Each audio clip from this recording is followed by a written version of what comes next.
are going to work on and learn uppercuts. So the uppercuts that we're going to do are basically, the definition of the uppercut is that it's going to, our fist is going to come up in an upward direction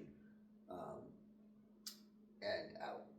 So it's the angle of the punch is at an upward angle, and we're going to be projecting outward at the same time. So if we're looking from the side, you'll see the fist rise up from my hip here, is where we're going to start the punch, and we're going to have our target be about chin level if we're facing a target that's our height in front of us, shadow boxing, and our end point is going to be there then. So we start here to here, we're going to actually keep our fist turned upward on this as opposed to the corkscrew punch. And then we're going to bring down. So the direction goes here. Our elbow is pushing up, so it's an uppercut. We'll practice the uppercut and learn it from a horse stance just to make it as simple as possible, but we can throw the uppercut from a stance with one foot ahead of us. The mechanics of the punch change a little bit.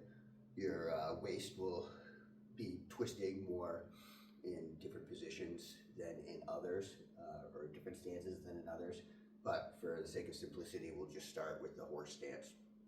So let's get down into our horse stance, and then we will chamber our punches. So we're going to make our fists just like we make our fists as we learned in the corkscrew punch, and we are going to bring our fist from here up into our target, which is the chin in front of us, in an upward motion, and then we're going to retract it. We're going to bring our other hand up, upward motion, and retract it. Upward motion, and retract it. So if we go from the side, you can see that angle. We're going upward motion, retract, upward motion, retract. Remember to chamber the fist as we bring them back, and make sure that our elbows are extending behind us in an elbow strike, as we learned with the corkscrew punch. So this, up, back, up, back. Some things to consider with this punch.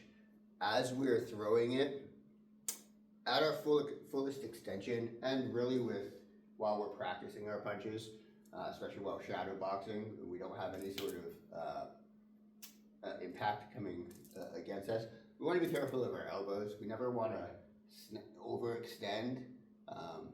So I say our elbows, but we could overextend our shoulder as well. But specifically with a movement like this, you might be inclined to, once you start trying to put power behind it, throw it out there and snap your elbow. And we don't want to do that. We want to have control. So instead of extending it all the way at that punch, if you're going full power, bring that power out there, and then have the discipline in your movement to keep it not fully extended. So that will be your end point. And if you want, as you develop power and whatever later on, then you can work on what it takes to do that without hurting yourself. So as you bring this out there, just kind of make sure your elbow is not snapping out as you throw more power. But as we start doing it, you're going to be going slow in any case. Just focus on that movement. Know where the mechanics are. We are, like I said, doing this from a horse stance for simplicity.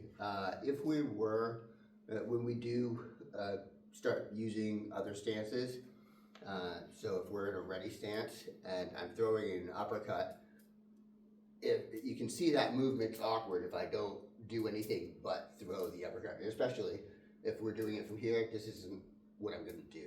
If I'm in a ready stance, my hands are going to be up, so my fist is going to come out, and if I do that straight out, there's not a lot of movement there. So I need to add an element to that uppercut.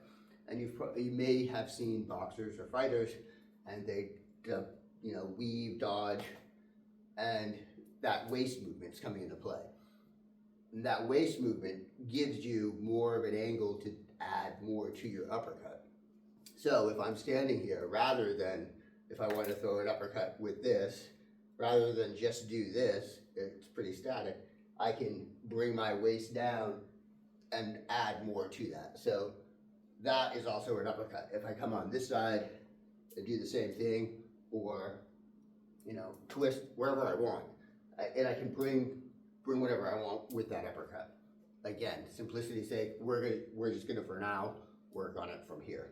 But just to let you know, the mechanics of the uppercut, that's where that lies. If you have any questions about that, feel free to reach out. Come on down to the studio in Martial Arts in Portland, Maine, and look forward to seeing you in class soon.